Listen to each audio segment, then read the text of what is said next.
So let me introduce me shortly. My name is EWG Teodori from EFRI, Switzerland. EFRI is a new company between fusion between AF Consult and POIRI. And we have just celebrated our first birthday this year in April. Let me just take an opportunity. This is what I'm presenting is a seismic safety assessment based on a project on guidelines which were published the first time in Switzerland in 2003 and which were updated in 2016. The project has started during the update of these guidelines. So also in accordance with the authorities, it was still decided to use or adopt the assessment based on the original guidelines. Further on, another introduction point is we are consultant engineers. We have limited budgets for performing these assessments, and we always try to based on a progressive approach to get a solution which is based also thanks also to engineering judgment, which will permit us to provide a first result, and also with a discussion with authorities lets us see how the behavior of these dams occur, and in order to optimize and without letting the client pay us too much in some cases. So the title of the presentation is I would like to introduce about the approach, the assessment framework for large arch gravity dams according to our national Swiss guidelines, and applied to this beautiful dam called Lago Bianco South, which is a measuring and a multi-stage constructed dam during the time. The motivations of the presentation are the dam features and the construction methodology, also in accordance to the terms of reference to EWG, which I found personally very interesting. I will introduce you about the safety evaluation earthquake selection process, how this is done in Switzerland, how we are nowadays doing it, the recommendations which are provided by the guidelines in terms of how to model this kind of dams in order to obtain and to compute them, the constitutive modeling of the materials, and how we perform seismic safety evaluations, and how we evaluate the performance. And at the end, I will provide you my conclusions and the major outlines from the seismic safety assessment for this dam. Let me introduce you briefly where we are. We are on the Lago Bianco. It's on the Bernina Pass. We are in Canton Grison, close to, not so far from Italian border. I'm sorry that I didn't show you a Swiss map right now. I didn't have it at the moment. The dam is a so-called classified arch gravity dam. It has a very relevant radius, so its behavior is on the limit and tending towards a gravity dam. Actually, as you can see in the figure, we have the main components are we have a spillway on the left hydraulic side, a middle outlet or a gate, and a bottom outlet which is under this tower, which is allocated here below. The dam has the following features. The original construction, so it's made of masonry and concrete. The foundation, we are in the Swiss Alps, so in the crystalline rock, gneiss. The reservoir volume is more than 15 million cubic meter. The crown length 190 meter, width circa 4 meter. The dam height is not very huge; it's 27 meter, but due to its relevant reservoir volume, it's classified as class 1 according to Swiss guidelines. The construction has started already in 1912-14. As you can see on the right sketch, on the right cross-section, we have this masonry cement mortar part. It has been used for circa 30 years. And in 1941, the dam has been increased for other 4 meters, so from its original height of 22 to 26. And further on, it has been increased on the downstream side, the width of the crest, thanks to the component 1942, and which has been anchored to the original one. So this is main concrete. This is masonry and masonry material. This is also blocks and concrete. In early 2000, it has been added an inspection gallery, a grout and curtain, and it has been sealed on the upstream side in order to avoid leakages. And further on, it has been a systematic anchorage between a 1942 component and the other previous components has been added. And further on, it has been performed some reinforcements at the base with cyclop concrete. But let me show you some pictures from that time. So this is the original dam from 1912-14. Here has been increased the dam height and then constructed, anchored the component 1942 to the original parts, and has been done this kind of work on site with blocks and mortar. The recent constructions of the 2000s are the following ones, as the gallery, and also this at the base of this arch, which has been further reinforced. These reinforcements are sometimes continuous between some components, like in this case, but they are not always, they're not continuous in all directions. So the reinforcements have been also evaluated in the numerical modeling tools. This is how the dam looks nowadays. It's all its beauty in the middle of the Swiss Alps. Let me, before when we start performing a seismic safety assessment, it is important to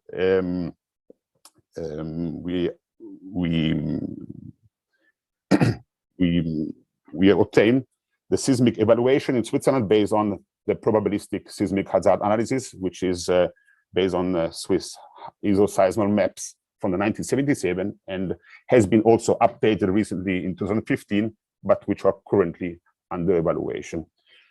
For class 1 type dams, we consider earthquakes with return period of 10,000 years. And these are the values that we have, we obtain thanks to a empirical relationship, the horizontal PGA based on the intensity maps. And the PG vertical maximum acceleration is 2/3 of the original, the horizontal one. So the major seismic input parameters are the PGA.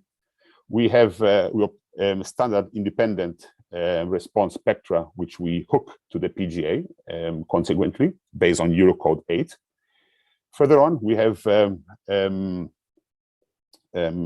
we also use acceleration time histories, which are spectrum compatible and artificial generated with special requirements regarding the duration based on the PGA as input. For arch gravity dams, we perform analysis based on 3-dimensional earthquakes. So three types, we apply 3 stochastically independent set of time histories, which are rotated consequently, so providing the results. Here is an example of the numerical model, which are required according to the guidelines. It's a 3D FEM model where we have modeled the dam body and the foundation bedrock. We adopt usually the foundation bedrock mass is neglected, so we model mainly the taking into account the soil structure kinematic interaction.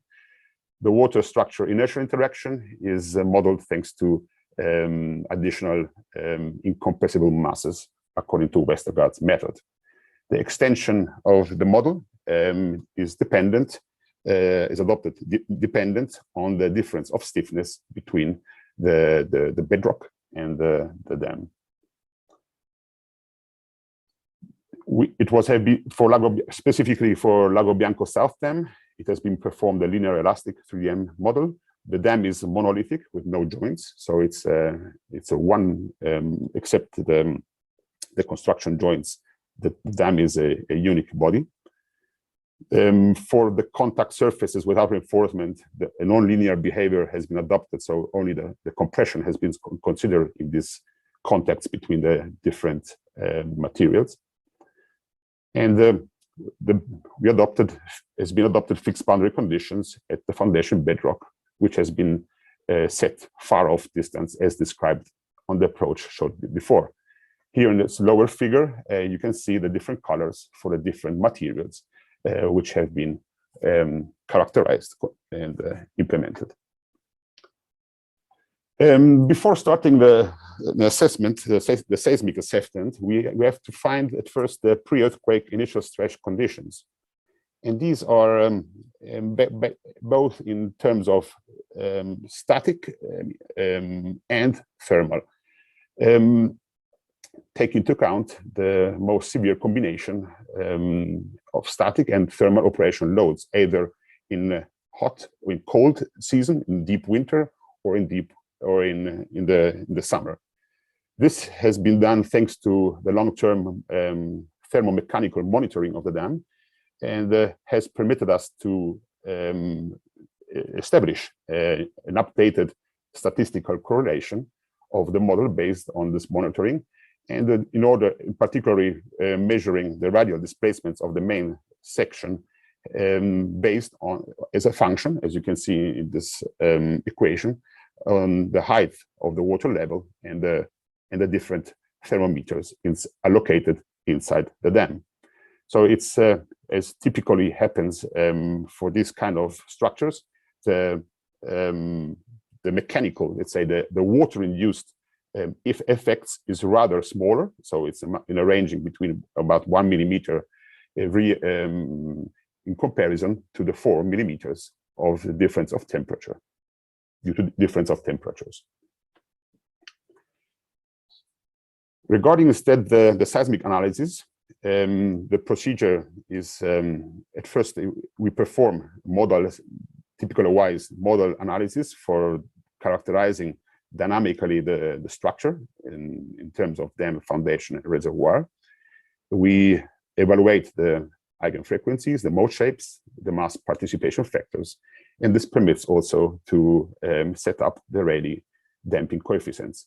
In the second stage, after the characterization of the dynamic characterization of the structure, we perform the seismic evaluation based on time domain analysis. As you can see here below, this is the total 3D seismic input, giving the three components: the two horizontal one, the green one, and the red one, and the 2/3 of the PGA is the blue one. This is the 3D complete signal, earthquake signal.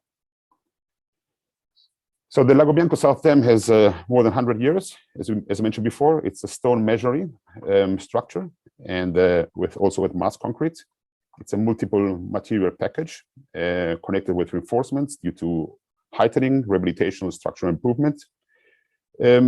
Regarding the materials, the requirements, as minimum, it's required to statically characterize the materials, either based on laboratory or in situ tests, or also from thanks to possible information from the construction time, or these can be also evaluated, as shown before, by back calculations. So it was possible, thanks to the mechanical retrofit, it was possible to calibrate the Young's modulus of the main component of the dam.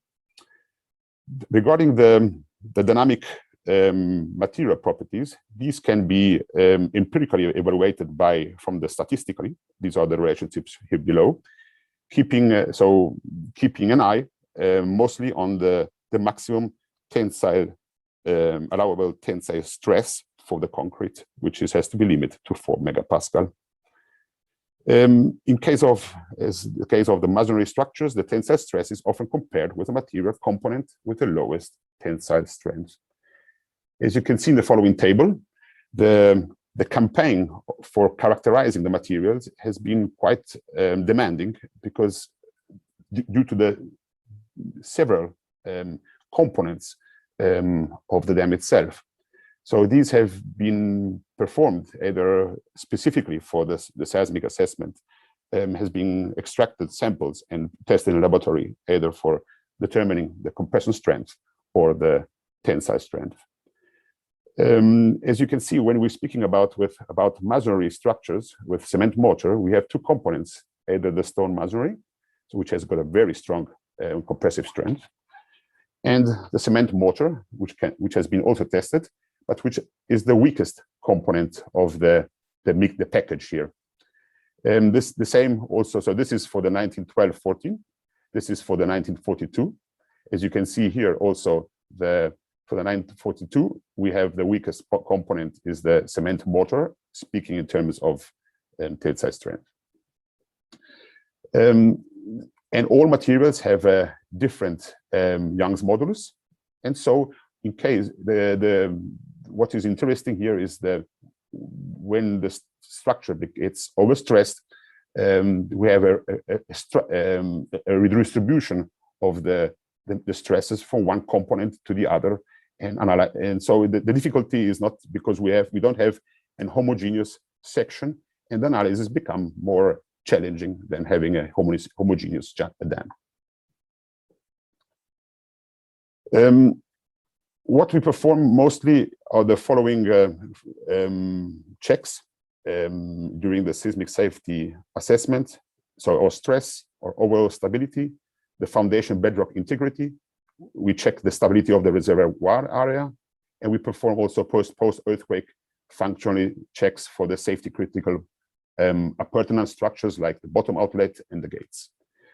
The first check is mostly the comparison between the material stress and the strengths, and also the overall safety factors against overturning, sliding, and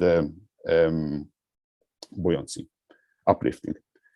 In case of problematic evaluations, we start to work with a progressive analysis approach, where based on nowadays commonly applied approaches, for example, analysis with the demand to capacity ratio, or further on another step using nonlinear modeling, or engineering judgment, discrete crack models, and also NUMARC in case of post-cracking with the NUMARC's method, again with engineering judgment. If this is not possible, safety measures may become mandatory. Here is an example of the checks what was done for in terms of stresses for maximum minimal principal stresses in the main dam cross section, either for overlapping the static thermal and the earthquake analysis. They are all in the green light. The results are have been evaluated as positive due to also a relative lower earthquake demand, which we have in Switzerland in comparison to other countries worldwide. It has been performed the sliding stability analysis. As we can see, there has been a number of time steps from the 3000 performed, which have shown the safety factors below 0, and also for the overtopping stability, also a certain percentage. They based on the first assessment for the sliding stability, the NUMARC computations have shown that the maximum sliding could be potentially on the order of 30 millimeters for 26-meter high dam. In the assessment, also an analysis between the components, in particular their connections and their anchorage, has been performed. As you can see here, in 2000, there has been a systematic anchorage application between the 1942 and the original dam. It has been possible to evaluate for example, on a 1 meter stripe, how these different areas of influence due to the pre-compression of the anchor permits to obtain a tensile, let's say an aerial tensile strength of the area of influence. And in particular, it can be observed that during the earthquake, these areas, the tension, let's say the idealized tension due to either induced shear and normal stresses, show that there is a strong probability of detachment of this component from the main part of the dam. This I have already shown you before. This is the main bullet points for the seismic safety assessment framework for the large arch gravity dams, which I will skip. And I would like to just highlight the main results which have been concluded in the assessment. The stability of the reservoir has been verified. Post-earthquake functionality of safety critical apartment structures has been verified.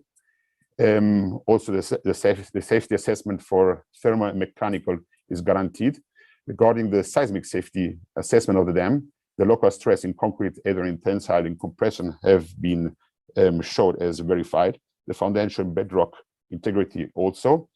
Though the 1942 component may be damaged during a severe earthquake, we concluded that an uncontrolled release of water is excluded because there are also other components on the upstream side.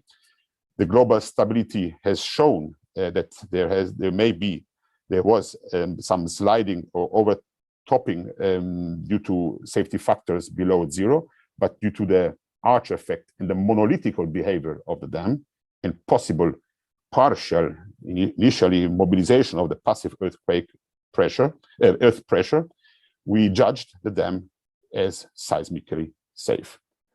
So these are my conclusions, and thank you very much for your kind attention.